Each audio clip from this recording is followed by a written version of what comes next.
Greetings everyone. Today's video is one that's very special to me, and it's about a character has grown on me over the years of being a Hunter x Hunter fan. When I first watched and experienced this character 8 years ago, I didn't really like or even appreciate them. Today's video is on Shaiapouf. This is the tragedy of Shaiapouf. If the king isn't where you head to, you will be less than incompetent! No, Pouf, scum of the earth. The truth is, you just don't want to admit it.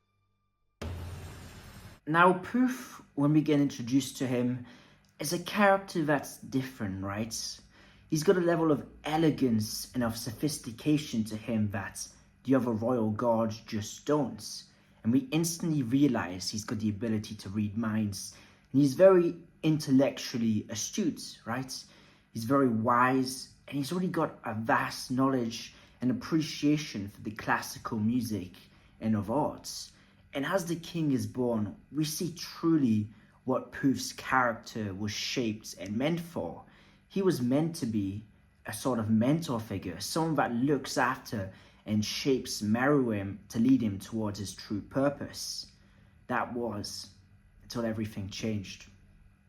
The thing that makes Pouf and his life so sad and so tragic to me, which is why I called this video The Tragedy of Shaiapouf, is that everything about his character is perfect. There is no flaw in how Pouf is like in relation to Meruem if humans didn't come into the picture. The moment the queen of the Chimera Ants started consuming humans and human emotions came into the play, this idealism, this perfect king that Pouf worships and lives through, ceased to exist. He was made in the image of someone that died before they were even born. And there's a really, really sad aspect to that. Because in all of Pouf's moments that lots of newcomers to the series resent him for, right? The moments he's trying to kill Komugi, the moments he's actually going against Meruem's interests, at least emotionally, he does this out of his selflessness. Every moment he appears to be selfish. Every moment he appears to be enraged and he appears to act erratic. He's doing this out of desperation to save his king. You see, Pouf doesn't live through himself, but rather lives through Meruem. And that's what makes it so sad. We've got this moment where Meruem starts to realize that all the people around him have names and personal identities. And he asks his royal guards, "What is my name?" And they all give different responses, which are retroactively, insights onto their character arcs and how they will develop further on. And Pouf says, with all due respect, you don't need a name. You are king. You are the king of all the kings. You are this perfect being. You are meant to rule the world. And we see that Pouf's self-esteem is completely based on how much of that perfectness, that flawlessness that Meruem shows. And the fact is, Pouf realizes quickly that was never going to happen.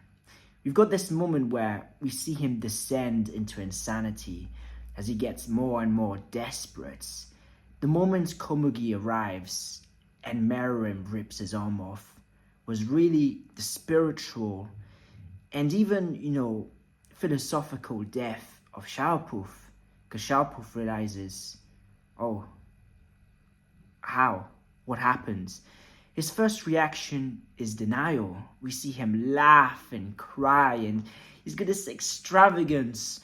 He can't process the fact that it's Meruem who's not up to par with how he processes him. So what he does is he blames himself. He puts himself under the microscope. Of course, when we see the palace invasion happen and we see Dragon Dive come and pierce through the palace, the North Korean palace, we see that he is absolutely distraught. He cannot handle how he wasn't there for the king. So his immediate reaction is backfiring on himself. I'm such a bad person. I'm not even worthy to be a royal guard. And then he comes to the sobering realization, no matter if he was there or not, it didn't matter because the king doesn't value his life in the way that Pouf was born for it to be, right? Pouf is a character that was cursed from the start because he's not someone that can reject his own nature. He was born for the sole purpose of this perfect king. And this perfect king ceased to exist before he was born as the queen consumed more and more humans and Meruem got mixed more and more with human DNA to the point that he was almost 50-50 human and chimera ants. So we see the depression of Pouf, the rage of Pouf, the straight up tragedy of his character. And to go more into his characterization, he's a character that he's always been extremely logical, more so than the other two royal gods. We see that P2 has developed quite the bias towards human emotions. She's a character that, in all intents and purposes as a royal god, she becomes compromised. And we see that Youpi is so fueled by his honor and by just sheer commitments that he becomes a bit unreliable, right? Youpi is a character that's so fair and so honest. If an enemy isn't moving in accordance to being a grand threat, he is willing to take their sides. But Pouf is the only one that stays consistent. He isn't willing to compromise. His entire essence is there to be the strength, the shoulder of the royal god. He is a force of stoicism and of pressure and of just this magnum opus of pure sheer will.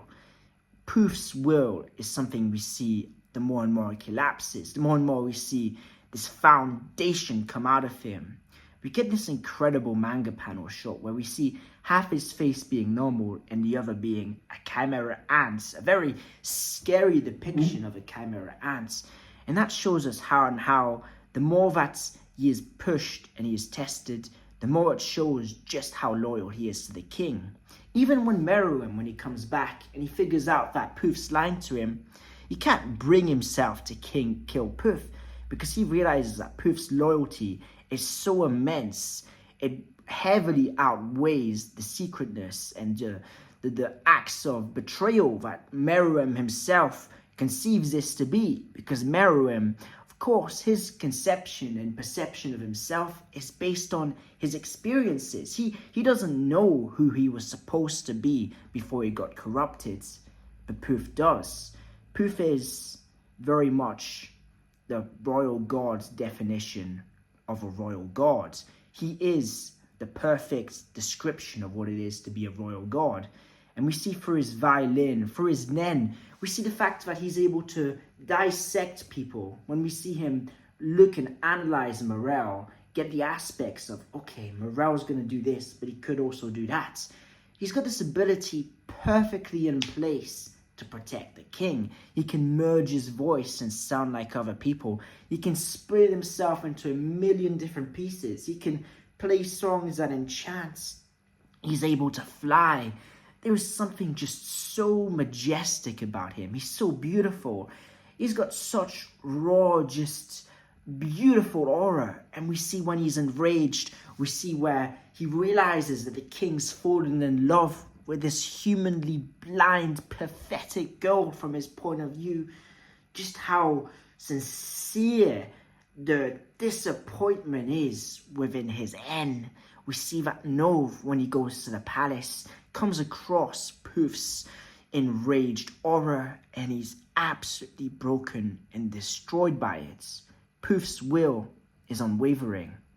And the moment that I find quite interesting with Pouf, and that I want to then make, the latter part of this video, is when everything changes. By that, I mean post-Rose. Meruem, Netarov, I did a video on yesterday, is very much a figure that shapes all the characters around him.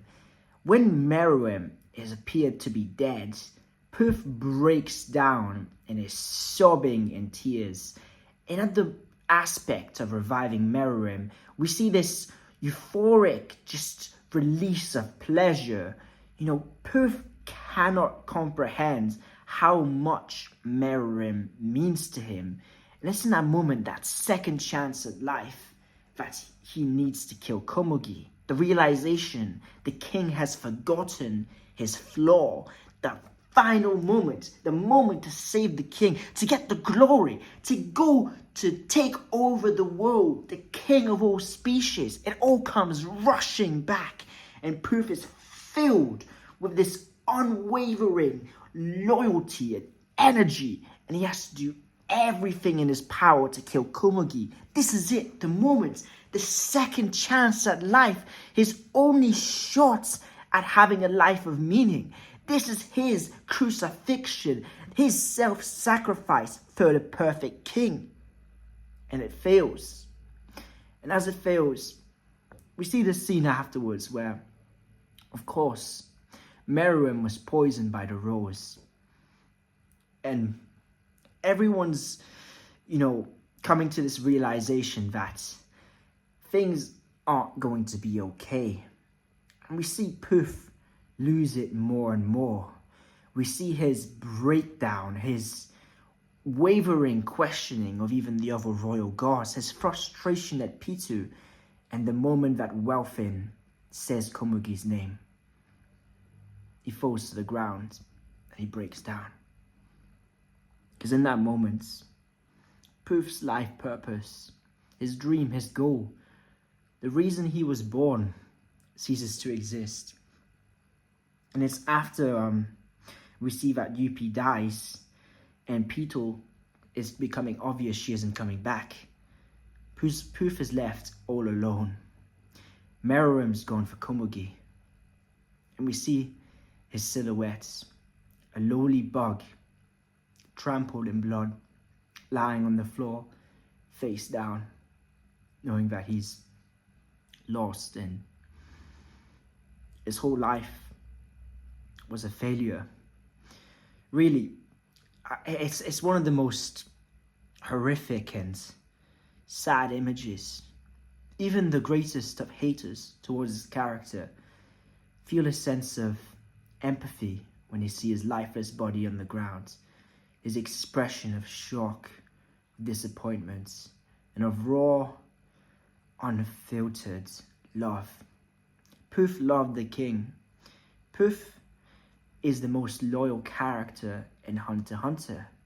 His loyalty to Meruem isn't like that of Pitou and of Yupi, but his loyalty to the king and who Meruem should have been is something that no one can ever question. Pouf is, in all intents and purposes, one of the greatest antagonists, not just in Hunter x Hunter, but in Shonen. He's an antagonist that makes us question what it means to be human. We see our human traits and the aspects of in our lives be the key fundamental threat towards his identity, his reasoning, his purpose. Pouf is the compromise. We see through Netaro's examination of Meruem, and through the rose, the horrors of humanity, and through Pouf, we can see the honor and dignity of the pure lack of individuality and of serving something greater than yourself.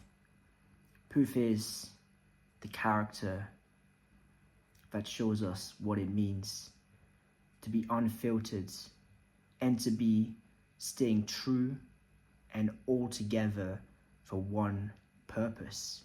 He is a straight line, a tunnel that doesn't waver, a bridge, a support towards his idealism. Pouf is one of the greatest characters. I hope that this video has helped you appreciate this incredible, amazingly written character. I hope that if you've got suggestions, you leave it down below. I'd love to talk to you all and see what you all think about Shaiapouf. And yes, I hope you've all had an incredible day. This is quite an emotional video for me because he really is a character that's grown on me quite an incredible amount. It's really quite majestic and it's quite depressing. There's a beauty and there's a sorrow all at the same time, inclined together and formulated into a mix of true unwavering devotion. Yes, this was Hidrikon. Peace out.